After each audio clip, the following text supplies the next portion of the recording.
Kehidupan kita di atas muka bumi ini seringkali diterpa oleh berbagai macam masalah dan pergumulan. Ada masalah keluarga, sakit penyakit, masalah finansial, masalah pekerjaan, dan masalah-masalah yang lain. Tapi sebesar apapun masalah saudara, berdirilah kokoh. Kuncinya adalah iman, saudara-saudara. Alkitab berkata orang benar akan hidup oleh iman. Inilah kemenangan yang mengalahkan dunia, iman kita. Saya baca dalam Alkitab Perjanjian Baru, kata pengharapan ditulis 85 kali. Kata kebenaran dicatat 230 kali. Kata kasih ditulis 258 kali. Tapi saudara tahu berapa banyak kata iman dicatat? 558 kali. Itu sebabnya inilah kunci untuk kita berkemenangan di tengah segala tantangan, iman kepada Kristus. Nah, tetapi iman sejati itu harus digantungkan pada objek atau sasaran yang tepat. Iman itu tidak bisa berdiri sendiri. Dia harus digantungkan kepada Kristus. Seringkali kita berpikir kita memiliki great faith, iman yang kuat. Tetapi iman yang kuat kepada diri sendiri, kepada kekayaan, kepada kemampuan, saya bisa, saya mampu, itu tidak ada artinya. Lebih baik little faith kepada Kristus daripada great faith kepada diri sendiri. Sebab ketika kita menunjukkan iman kita pada sasaran yang tepat, pada pribadi yang tepat, di sanalah kuasa Allah akan dinyatakan. Orang kalau lagi ngalami masalah, punya iman, dia optimis. Dan orang yang optimis biasanya kreatif dalam berpikir. Dan karena dia kreatif, dia akan menemukan jalan keluar yang sebetulnya Tuhan sediakan. Tetapi orang yang tidak punya iman, pesimis, gelisah, khawatir. Hal-hal yang terbuka di depannya, seringkali dia tidak lihat. Jadi betapa pentingnya kita memiliki iman yang teguh kepada Kristus. Saudara-saudara, Alkitab berkata, terkutuklah orang yang mengandalkan manusia. Terkutuklah orang yang mengandalkan dirinya sendiri. Tetapi diberkatilah orang yang mengandalkan Tuhan. Yeremia 17 ayat 7 dan 8 berkata, diberkatilah orang yang mengandalkan Tuhan, yang menaruh harapannya pada Tuhan. Ia akan seperti pohon yang ditanam di tepi air, yang merambatkan akar-akarnya ke tepi batang air, dan yang tidak mengalami datangnya panas terik, yang daunnya tetap hijau, yang tidak khawatir dalam tahun kering, dan yang tidak berhenti menghasilkan buah. Orang yang mengandalkan Tuhan tidak takut musim kering, daunnya akan hijau, dia akan berbuah di setiap musim. Amin. Itu sebabnya selalulah mengandalkan Tuhan, beriman kepadanya, karena iman akan mendatangkan mujizat. Nah, hari ini saya ingin mengajak saudara untuk melihat ada seorang yang mengalami masalah berat dalam hidupnya, punya penyakit 12 tahun tidak tersembuhkan, tetapi ketika dia beriman kepada Kristus, mujizat benar-benar terjadi. Markus pasal 5 ayat 25 sampai 34 berkata demikian. Kita akan baca bergantian, saya baca ayat ganjil, saudara baca ayat yang genap, dan ayat 34 kita baca bersama. Adalah di situ seorang perempuan yang sudah 12 tahun lamanya menderita pendarahan.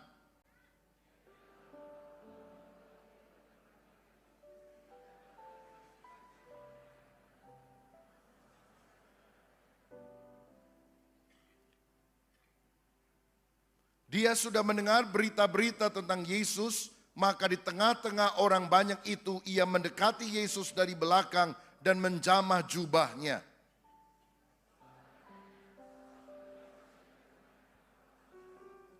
Seketika itu juga berhentilah pendarahannya dan ia merasa bahwa badannya sudah sembuh dari penyakitnya.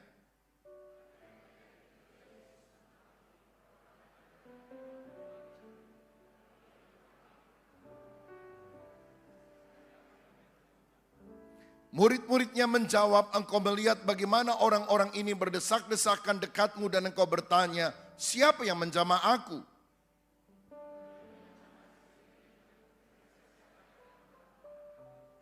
Perempuan itu yang menjadi takut dan gemetar ketika ia mengetahui apa yang telah terjadi atas dirinya, tampil tersungkur di depan Yesus dan dengan tulus hati memberitahukan segala sesuatu kepadanya.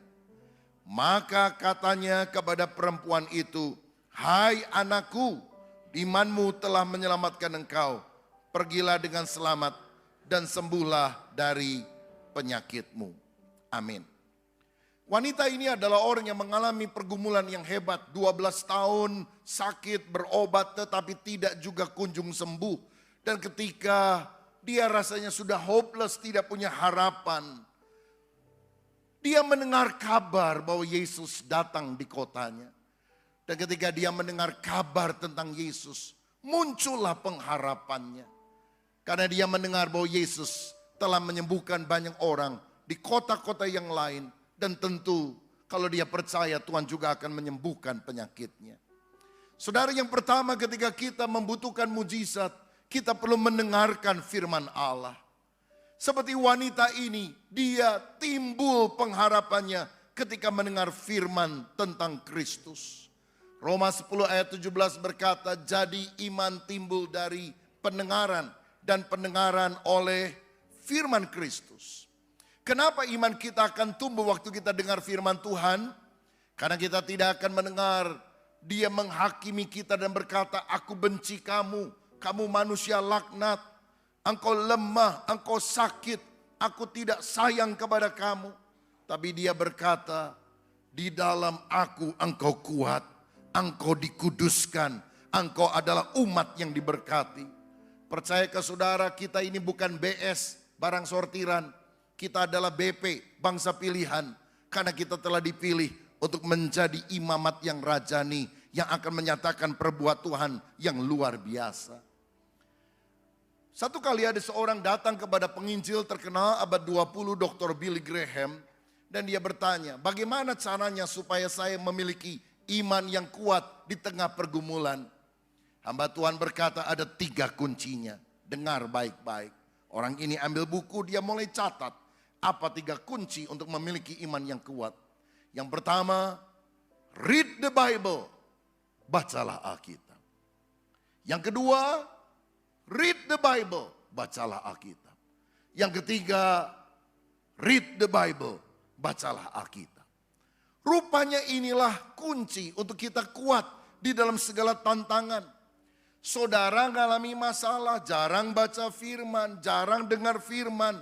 Ya pasti imanmu lemah, ya pasti engkau khawatir. Tapi kalau saudara mengisi hidupmu dengan firman yang akan meluap dari hati dan pikiranmu adalah firman. Ketika engkau mengalami tantangan, engkau akan dengar firman berkata, segala perkara dapat kutanggung di dalam Yesus yang memberikan kekuatan kepadaku. Waktu engkau rasanya tidak tahan menghadapi tantangan, engkau mendengar firman yang berkata, pencobaan yang kamu alami itu biasa, tidak melebihi kemampuan kita. Karena Tuhan itu akan memberikan jalan keluar untuk kita bisa mengatasi semua perkara. Itu sebabnya renungkanlah firman ini siang dan malam.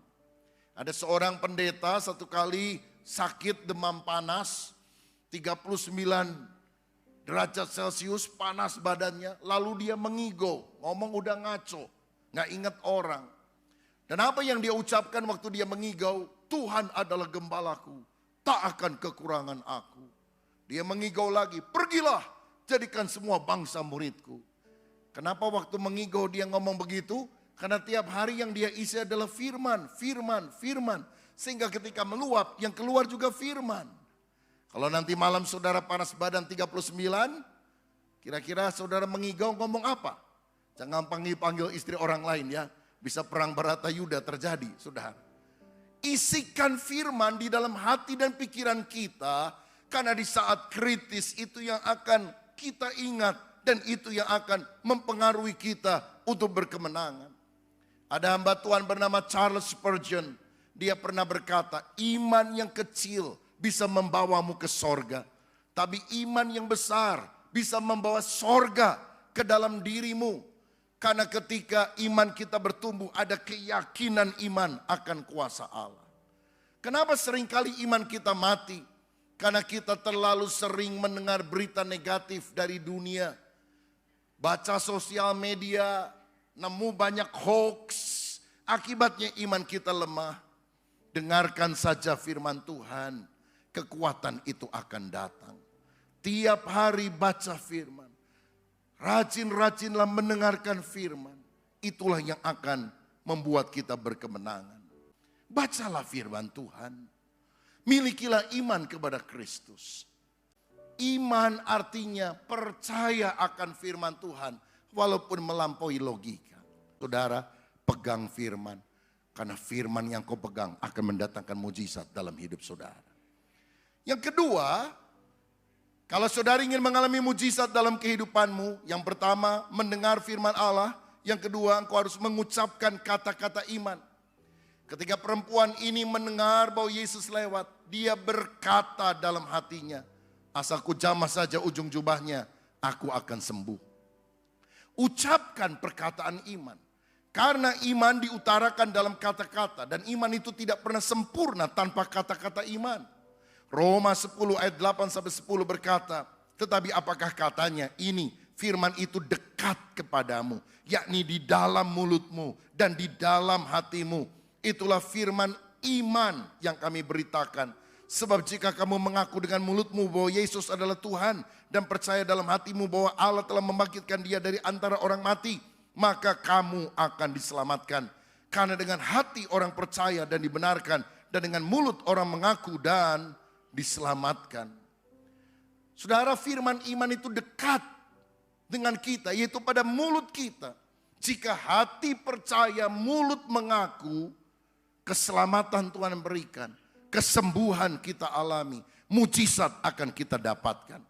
Jika kamu percaya dalam hatimu dan berkata kepada gunung ini pindah, maka gunung itu pindah dan tidak akan ada yang mustahil bagimu. Yosua 1 ayat 8 berkata, jangan lupa memperkatakan kitab Taurat ini. Renungkan itu siang dan malam. Bertindak hati-hati sesuai apa yang ada di dalamnya. Maka perjalananmu akan berhasil dan engkau akan beruntung. Ucapkan firman, itu sangat berkuasa. Tahukah saudara, Tuhan mau kita mengucapkan kata-kata kemenangan. Kata-kata tentang perkara-perkara yang dahsyat yang Tuhan mau kerjakan. Sayangnya kita seringkali mengucapkan lagu lama, lagu klasik, lagu nostalgia, lagu masa ke masa. Judulnya adalah susah. Tiap hari ketemu orang susah, ngomel, negatif. Hentikan. Karena ada kuasa dalam setiap kata yang kita ucapkan. Tahukah saudara dengan apa Tuhan menciptakan alam semesta? Dengan firman. Jadilah terang, jadilah cakrawala. Tuhan membuat dari yang tidak ada menjadi ada karena firman. Berarti firman yang diucapkan dengan iman akan menciptakan dari yang tidak ada menjadi ada. Beberapa tahun yang lampau ada seorang profesor dari Jepang mengadakan percobaan dengan air. Dia ambil air dan ditaruh di dalam dua tempat. Lalu tempat yang pertama dia kutuki, kamu jelek, kamu goblok, kamu tolol. Sedangkan air di tempat yang kedua dia puji, kamu bagus, kamu cantik, kamu hebat. Lalu dalam penelitian dengan mikroskop diperlihatkan bahwa air yang dikutuki itu ternyata seperti pecah-pecah, saudara, tidak berbentuk, tidak karuan. Tetapi partikel air yang ada di tempat yang dipuji itu membentuk semacam kristal yang bagus sekali. Penemuan ini sudah dipopulerkan di YouTube. Saudara bisa lihat The Miracle of Water. Saudara perhatikan, tubuh kita ini mayoritas terdiri dari air. Sehingga ketika kita mengucapkan kata-kata, kamu tolol, kamu bodoh, kamu tidak mungkin berhasil kepada anakmu, itu akan membuat dia makin terpuruk. Tapi kalau kita berkata, kamu anak Tuhan, kamu bisa berhasil, kamu bisa dipakai oleh Tuhan, maka mujizat penciptaan akan terjadi melalui mulut yang diurapi oleh Roh Kudus. Kalau saudara sakit hari ini, pegang firman Tuhan 1 Petrus 2 ayat 24. oleh bilur-bilurnya saya sudah sembuh. Saya sudah sembuh. Saya sudah diberkati oleh Tuhan. Mungkin orang tanya, mana berkatnya? Kelihatan biasa-biasa saja hidupmu. Saya udah doa dan pasti Tuhan mengabulkan doa saya. Iya, tapi mana berkatnya? OTW, on the way. Berkat sedang dalam perjalanan. Siapa yang gak punya jodoh hari ini? Percaya, berkatmu, jodohmu on the way. Siapa lagi butuh uang karena memang bukan hanya untuk kemewahan tapi benar-benar keperluan saudara? Berdoa hari ini, berkatmu on the way, sedang dalam perjalanan. Pulang dari tempat ini engkau akan melihat mujizat Allah terjadi bagi kita yang percaya kepada Dia. Haleluya. Karena itu jangan kutuki anak, jangan kutuki pasangan, berkatilah mereka. Saya mau katakan, ketika orang percaya melihat ada kekacauan di dalam keluarga, ada kekacauan di dalam pekerjaan, berdoa dengan iman, ucapkan kata-kata iman, hal itu akan terjadi dalam hidup saudara. Saudara berhenti bicara negatif, mulai ucapkan firman Tuhan, maka perkara-perkara baik akan mengalir dalam kehidupan saudara. Siapa yang setuju berikan tepuk tangan untuk Tuhan kita. Untuk mengalami mujizat, pertama kita harus mendengarkan firman Tuhan. Kedua, kita harus mengucapkan kata-kata iman. Ketiga, kita harus melakukan tindakan iman. Ayat 27 sampai 29 tadi. Wanita itu berkata, asalku pegang saja jubahnya, aku akan sembuh. Lalu kemudian dia menyelinap di kerumunan orang banyak. Dan apa yang dia lakukan? Dia pegang ujung jubah Yesus. Dia bertindak, dan ketika dia melakukan tindakan iman, ada kuasa mengalir dari diri Yesus dan menyembuhkan orang sakit ini. Saudara, mujizat seringkali belum terjadi pada waktu kita berpikir, waktu kita merenung, bahkan belum terjadi waktu kita berdoa. Tetapi setelah berdoa kita harus bertindak, melangkah, melakukan sesuatu. Ingat ke saudara, Yesus pernah bilang kepada Petrus, tolakkanlah perahumu ke tempat yang dalam, tebarkan jalan untuk menangkap ikan. Simon berkata, sepanjang malam aku lakukan, aku gagal. Tapi karena engkau yang mengatakan, aku akan melakukan juga. Dan ketika dia take action, just do it. Ketika dia melakukan tindakan, dia mengangkat ikan yang begitu banyak di dalam jalannya tersebut. Yesus pernah jalan di atas air. Dan ketika Simon melihat hal itu, dia berkata, jika engkau adalah Yesus, suruh aku datang kepadamu. Come on. Dan kemudian dia jalan, dia melangkah. Dia keluar dari perahunya yang nyaman. Dia mulai melangkah, dan ketika dia melangkah, dia berjalan di atas air. Saudara, mujizat baru akan terjadi ketika kita bertindak. Taat kepada perintah Tuhan. Dan itulah faith in action. Iman dalam tindakan, itulah ketaatan. Kalau kita taat, kita akan mengalami mujizat Tuhan. Saya pernah ada di sebuah bandar udara, saya mau pergi ke gate, dan ternyata di sana ada travelator, saudara. Dan saya perhatikan kok travelatornya mati, nggak jalan. Mungkin dimatiin supaya hemat energi, saya pikir. Jadi saya jalan di jalan biasa. Tiba-tiba saya melihat ada orang yang tadinya jalan di belakang saya, udah nyusul pakai travelator. Rupanya travelatornya jalan. Saya pikir loh, tadi rasanya mati, kok sekarang jalan? Maka saya percepat langkah saya, karena setelah travelator pertama, di depan itu ada travelator kedua. Dan waktu saya percepat langkah saya, ada tulisan kecil di bawah, auto start. Oh, auto start toh. Rupanya harus diinjak dulu baru dia jalan. Maka saya melangkahkan kaki. Blek! Mujizat terjadi, travelatornya jalan. Mengantar saya pada gate itu. Mujizat terjadi seperti itu. Ada kalanya Tuhan membelah Laut Merah. Baru orang Israel jalan. Tapi seringkali ketika orang Israel mau masuk tanah Kanaan, ada sungai Yordan yang sedang banjir yang menghambat mereka. Apa yang mereka lakukan? Imam mencelupkan kaki, berjalan. Dan pada waktu mereka melangkah, sungai Yordan terbelah menjadi dua. Ada waktunya saudara nunggu dan Tuhan melakukan mujizat. Tapi seringkali saudara yang harus melangkah, Tuhan menunggu langkah iman saudara. Karena ketika engkau melangkah, mujizat baru akan terjadi. Saya perhatikan ada banyak orang menjelang ajal mengucapkan kata-kata penyesalan. Dan salah satu ungkapan penyesalan yang mereka sampaikan adalah, seandainya dulu saya berani mencoba melakukan ini, mungkin hidup saya tidak seperti ini. Ada banyak orang akan menyesal, bukan karena dia berani melakukan sesuatu, tapi karena dia tidak pernah berani melakukan sesuatu. Ketika kita melangkah dengan iman, perbuatan besar terjadi, Tuhan akan lakukan. Itu sebabnya berani mencoba, berani melangkah. Jangan hanya wacana, jangan hanya berpikir, melangkah, engkau akan mengalami mujizat.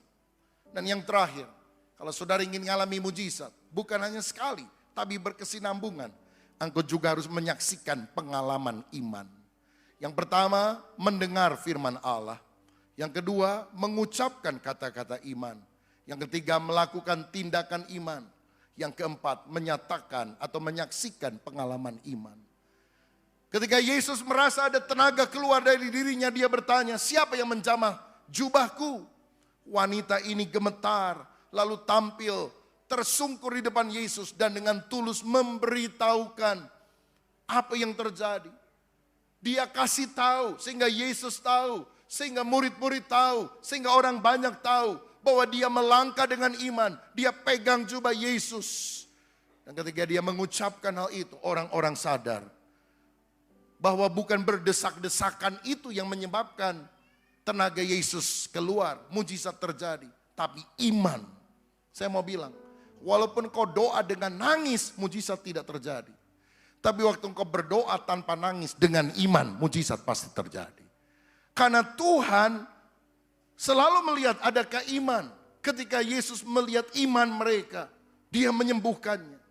Apakah kita percaya Yesus bisa melakukan segala perkara, bukan hanya pada zaman dulu, tapi pada zaman sekarang. Bukan hanya pada orang lain, tapi pada diri kita. Ketika engkau percaya, engkau akan mengalaminya.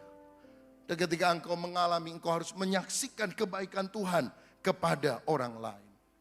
Saudara, kalau saudara ditolong Tuhan, bersaksilah supaya orang lain dikuatkan.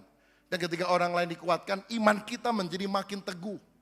Ada yang bilang, saya malu bersaksi, nanti dipikir sombong.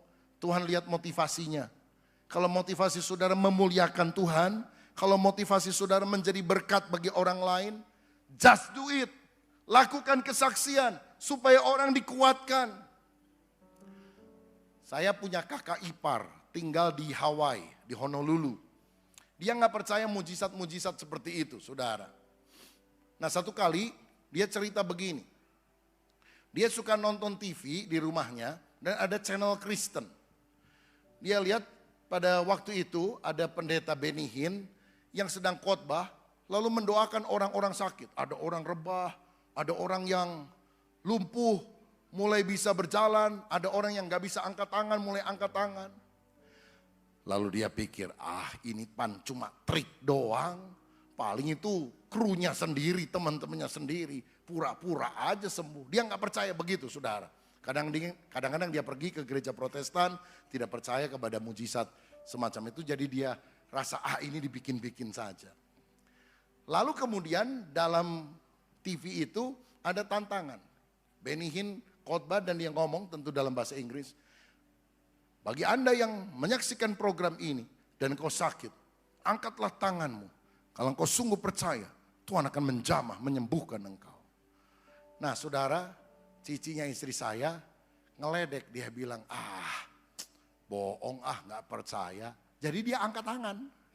Angkat tangan karena gak sakit, saudara-saudara. Nih, angkat tangan katanya. Saudara, ngeledek begitu, ngece. Ya, begitu dia angkat tangan, begitu dia mau turunkan, rasa sakit. Kenapa jadi sakit?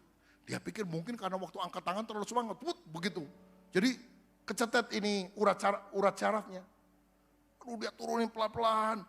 Dia ambil obat gosok, dia gosok-gosok. Saudara, tapi masih tetap sakit. Lalu dia pikir gini, celaka. Tuhan marah kali ya. Tuhan, saya kan cuma bercanda, masa begitu doang, Tuhan marah. Saudara, tapi sampai besoknya itu masih tetap sakit tangannya. Jadi dia pergi saudara ke pendeta yang kadang-kadang dia suka ke gereja itu minta didoakan. Pendeta itu bilang, makanya jangan ngece-ngece Tuhan. Udah doa ya, udah didoakan pulang ke rumah. Dan ketika dia mulai urut-urut lagi, dia rasa udah mulai baikan. Lalu dia doa, Tuhan ampun saya tidak menghina Tuhan. Saya mulai hari ini percaya kepada firman Tuhan. Lagi doa begitu, tiba-tiba dijamah Roh Kudus berkata-kata di dalam bahasa roh, saudara.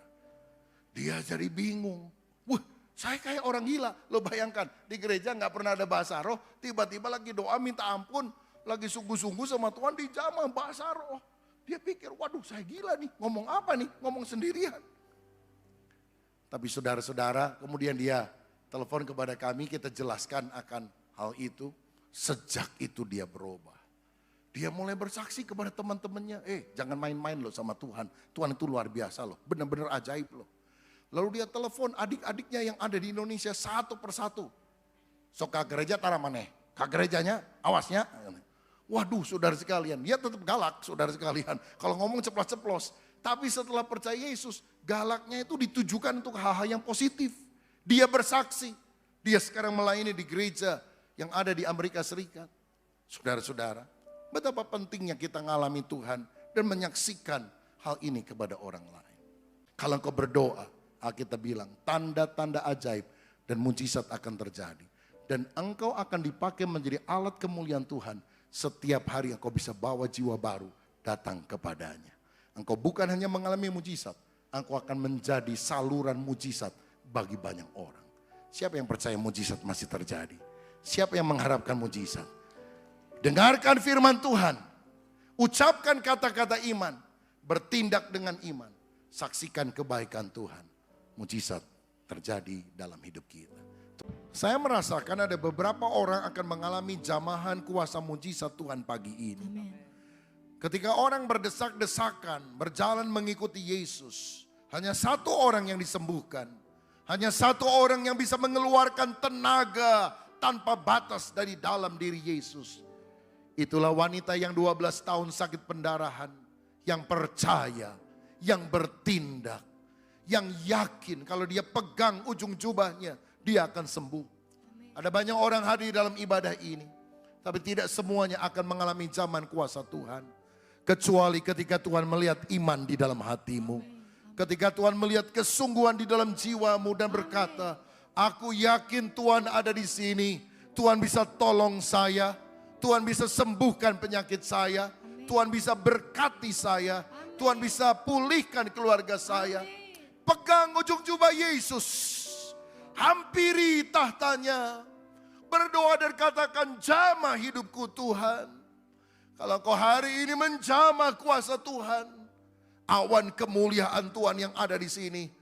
Engkau tangkap, engkau dapatkan. Engkau pulang, kau lihat mujizat akan terjadi. Tidak semua orang disembuhkan. Hanya orang yang 12 tahun sakit pendarahan. Karena Tuhan melihat iman. Hari ini Tuhan melihat imanmu. Hari ini engkau yang berdoa dengan sungguh-sungguh, Tuhan akan lihat. Dan kalau engkau percaya, mujizatnya pasti terjadi. Amin. Yang sungguh percaya bahwa Tuhan bisa melakukan mujizat dalam hidupmu. Yang ada pergumulan, apapun bentuknya. Tapi engkau yakin waktu engkau berdoa sekarang ini, kuasa Tuhan akan mengalir. Amin. Pejamkan matamu, angkat wajahmu ke atas. Angkat tanganmu. Jangan lihat kiri kanan. Kiri kanan tidak bisa tolong saudara. Tapi biar pandang kepada Yesus. Aku tidak tahu apa yang harus aku lakukan. Tapi mataku tertuju kepada Yesus. Katakan, ku yakin engkau ada di sini. Berdoa kepada Dia.